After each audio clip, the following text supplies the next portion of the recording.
Hey you guys, welcome back to my channel. Welcome to my canal. If you guys are new here, hello. My name is Karina, also known as OMG Lashes, and I don't know why I'm using my hands so much. Anyway, as you guys can see by today's title, I wanted to share with you guys products that I'm not so proud that I spent money on. These are a little bit of mix of like a little bit of skincare. I have like one hair care product, and then I also obviously have some beauty products. I don't have like a ton of makeup, and the reason why is because if you guys saw my recent decluttering video, I got rid of so much makeup, like a lot of makeup, and I totally forgot that I wanted to do this video. So I unfortunately got rid of tons of makeup that I really regretted spending my money on. And obviously I wasn't gonna be like, hey, can I borrow that makeup that I gave you so I can do a video? So we're just gonna work with what we have. Now I do want to give a quick disclaimer: if these products are some of your favorite products, if you guys love these, swear by these, use them on the daily, first of all, don't get offended because everybody has different skin types. So what works for me may not work for you, and what works for you may not work for me, yada yada yada. So with that said, I don't think I have, do I have any updates? Don't believe I have any updates to share with you guys. I feel like I do, but I'm pretty sure I don't. So if you guys want to see what products I regret buying, I feel like you should save your coins on these products for whatever reason, then go ahead and keep on watching. Don't forget to subscribe, and let's go ahead and just get started with this video. Let's just get started. Let's just start.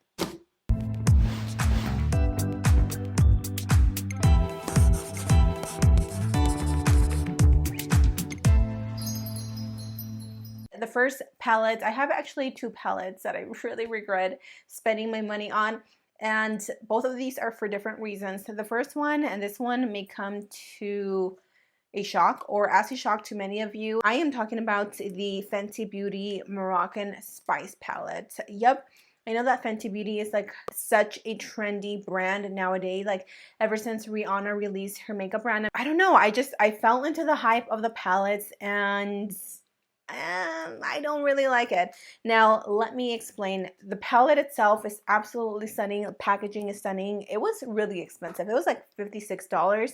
Now, usually I don't mind dropping a pretty penny on a palette if I feel like it's worth it, but hear me out. Nowadays, drugstore palettes, or not even drugstore palettes, but just brands like on Instagram have really good quality eyeshadows, like creamy, buttery, pigmented, blendable, for like a fraction of the price of these high-end palettes. So again, I was just like, I don't feel like it was money well spent. This is a gorgeous palette. The colors are absolutely stunning. But when I look at this palette, it's like, it doesn't make me excited. It doesn't make me want to reach for it and actually play with the colors. I don't know. There's just something about this palette that I'm like, I'm not really having it, you know? I don't really like it, but I just don't reach for this palette at all, like whatsoever. I think, again, I've used it once or twice, and that's not enough for me to have dropped like $50, almost $60 on this palette. So yeah, I was kind of bummed out, and I regret buying it. The next one is also probably a surprise to you guys. Now, again, the reason why I think both of these palettes have the same in common is because I just don't reach for them enough for me to justify spending the $50, $60. Now, you guys know Huda Beauty palettes are extremely expensive. I don't remember how much I paid for this one, and honestly, like, I don't even know why I bought it. Why? I'm not a pink eyeshadow person, and weirdly enough, it's the eyeshadow that I'm wearing on my eyes today. I used the shade Play Teddy Raw, and then I used Crave all over as like that really pretty glitter. Don't get me wrong, the pigment is there, the creaminess is there, just everything about this palette is just absolutely stunning. Like, getting all these glitters and like these metallic shades is just, it makes it such a pretty palette. You can't really do much besides romantic, pretty pink looks with it, you know? I mean, you can stay within the brown family, but even then, these tend to have more of a pink undertone, as you can see on my eyes. Like, my eye look is pretty like in the pink family, if that makes sense. And for the price that I paid, like I feel like I should use it more. And I know myself, I know I'm not going to. I'm sure I have all these shades somewhere in another palette because I have like a million of them, even though I just got rid of a bunch. But yeah, it's a pretty palette. It's nice, it's cute, it's pretty, but it's not something that I'm like, oh my god, you guys need it right now. Next up is a hair product that I bought maybe, I don't know, it's been a few weeks. So if you guys watch me, you guys know that I naturally have curly hair. So this is actually not like my real hair. I mean, it's my real hair, but I straighten it. And when I have my hair straight, I like to keep it straight for as long as possible. First of all, I don't like to put a lot of heat to my hair because it's long and I want to try and keep it as healthy as possible. Second of all, it takes me forever to straighten my hair because I have thick, long hair, and I have so much hair, okay? So it takes me forever to straighten my hair, and I'm just like, I'm not here for it.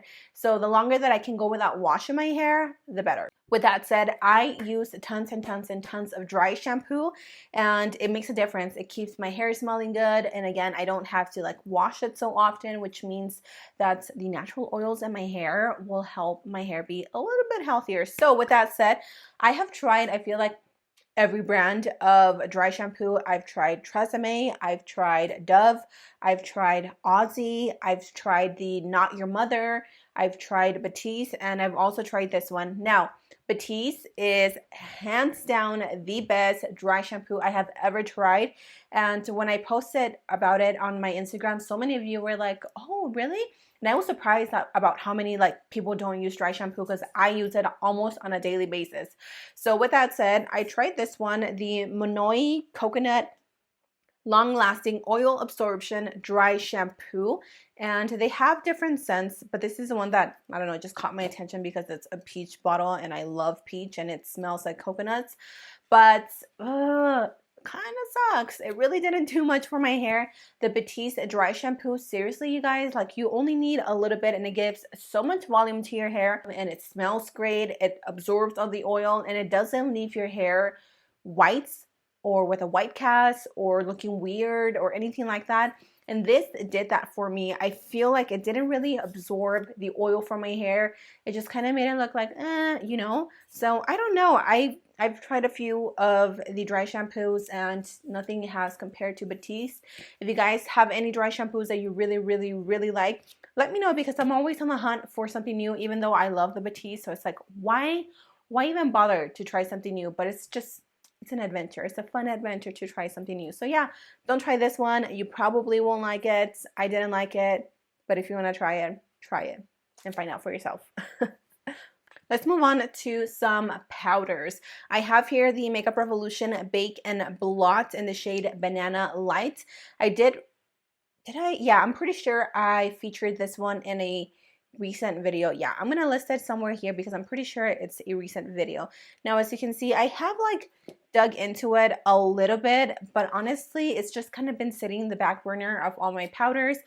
I love a good like under eye brightening powder, and I thought this one was going to be that because it says that it's good for baking and blotting. So I tried using this product to like bake underneath my eyes. I was like, oh, maybe this will be something new. Maybe I'll stop using like, you know, the loose powders and I'll switch it to this. I was wrong. This did nothing for my under eyes. When I went in with my concealer, boop, boop, boop, applied this underneath my eyes. I saw my under eyes later on and it looked like I had done nothing, which is why I like to bake personally because I do have a lot of like arrugas underneath my eyes and there's nothing, I mean, I'm sure there's something I can do about it, but there's nothing I can do about it. And so this just made them like a million times worse. It didn't really bake underneath my eyes. It didn't bake my concealer. It just kind of like sat there and it creased with my concealer. It was just a hot mess. And then when I tried applying it over my like oily area, which is usually here, it just sat on top of the oil and then it like broke the foundation. It was just a hot mess. So I do not like this. It wasn't an expensive product, but still, whether it's $10 or $5, like I feel like, okay, I could have used that towards something else. So definitely regret spending my coins on this. Next up is foundations, and I actually have only one foundation. These Wet n Wild foundations, they suck. Now, don't get me wrong, I love Wet n Wild. I love Wet n Wild. They have so many amazing products, but this foundation stick just wasn't it for me. Now, I typically do like foundation sticks because they give you such a full coverage, and I don't know, I really like the formula on a stick foundation. My favorite one is the Makeup Forever, in case you guys are wondering, but I've tried this one multiple times. I did do also a review, a first impressions, hated it. And then you guys told me, you know, you should try setting it with a powder. Tried it, hated it. Tried it again and did my normal routine like I normally do. Hated it. Now, when I originally applied this foundation, it looks so beautiful on the skin. My skin looks very soft, very fresh, very not dewy, but it just looks like my skin, but so much better. And by the end of the day, this just looks disgusting on my skin. My pores are so enlarged. My wrinkles are like super visible. I have pretty, not deep, but I do have like little wrinkles here, then right here. So my foundation always sets. This makes it look 1,000 times worse. I've tried to make it work different ways, and I don't like it.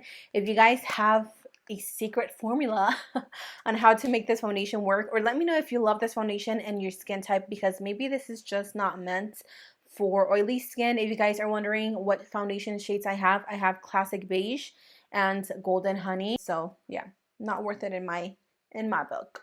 Two concealers that I definitely regret buying because they are very expensive. Now, concealers is something that I feel like I don't usually like to splurge on unless I really like it. The only one that I feel I've ever really splurged on is the NARS Creamy Concealer, which I love that one, and the Tarte Shape Tape. Other than that, I'm just like, I don't know, like $30 in a concealer. One of the concealers that I bought more of an impulse buy is the Tarte Creaseless Concealer.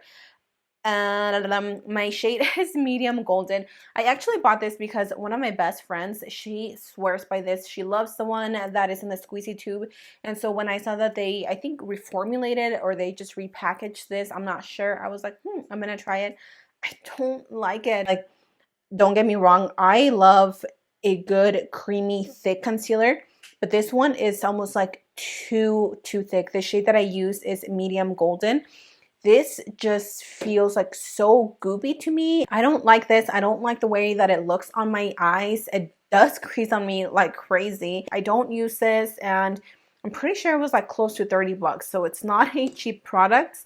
Another concealer that I think I've had these for a long time now. These are really good if you want to use them as an eyeshadow base, which is what I tend to use them for.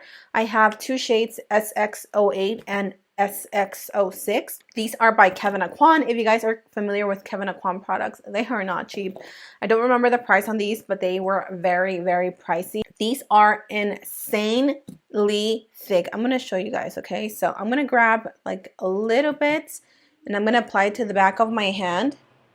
This is so thick, like, oh, I just got some on my face. Honestly, the formula feels very similar to the Tarte one. Now that I'm feeling them next to each other, they're just incredibly thick. So this is going to cover a lot, but a little bit of this definitely goes a very long way. Moving on to a little bit of skincare. Yep, it's a little bit of skincare. I have here the e.l.f. Illuminating Eye Cream. This claims to help hydrate and minimize the appearance of dark circles and puffiness for glowing, healthy looking skin. Now, I tried this one a few times. Well, actually not a few times. I used it for quite a bit. You guys can see that I dug my nasty little fingers in there. But this does nothing for me. I don't see that this depuffs. I don't see that this illuminates. And it doesn't smell like anything, but unfortunately it does nothing for me. And I am looking for a really good eye cream that is really going to help minimize the wrinkles underneath my eyes and also the dark circles. So again, this is when you guys come in clutch for me. If you guys have a very good eye cream, I don't mind spending a pretty penny, but as long as it works, please let me know, because this did nothing for me. Also, another product that breaks me out, and I didn't notice it until I started using it. I was like, oh, that's what's breaking me out. This is the Pixi Vitamin Makeup Mist with orange blossom and citrus extracts. Now, I love Pixi products. I have tons and tons of their skincare, but for some reason, like their little sprays break me out. Even the rose water one, and I love those like rose water scents. There's just something in the formula or the ingredients, I guess, that my skin doesn't agree with. Again, this is another product that I gave to my sister that I had to steal from her room because it just didn't work out for me, and it works for her. Like, she doesn't break out. So that just goes to show you that every skin type is different, and things that work for me sometimes work for her, which is amazing because when I get skincare products sent to me and if they break me out, I'm like, here, do you want to try them? And half of the time they don't even break her out. I'm a little bit jealous about that, actually. Okay guys, I think I have only one last product. This is a Makeup Revolution Glow Revolution Prime Set Glow Illuminating Face and Body Spray. I also did a review on this. When I applied this, I really didn't see much of a glow on my skin. I was expecting for my skin to look very dewy, very fresh. Didn't do much. When I looked at my skin up close, there was like a glitter explosion all over my cheeks. Like, all my forehead was covered in glitter, and I was like, what the hell? So I don't know if maybe I sprayed it on too close or if I needed to rub it in, but I'm just not here for it. I am going to keep this and try it again during the summer. So if you guys have tried this and you like it, let me know what is the best way to apply this product, because I didn't like it, you know, so it's just kind of been sitting there in my drawer. So I think that is it, you guys. These are all the products that I regret buying for one reason or another. I think that is it. I am starving, so I need to go make dinner.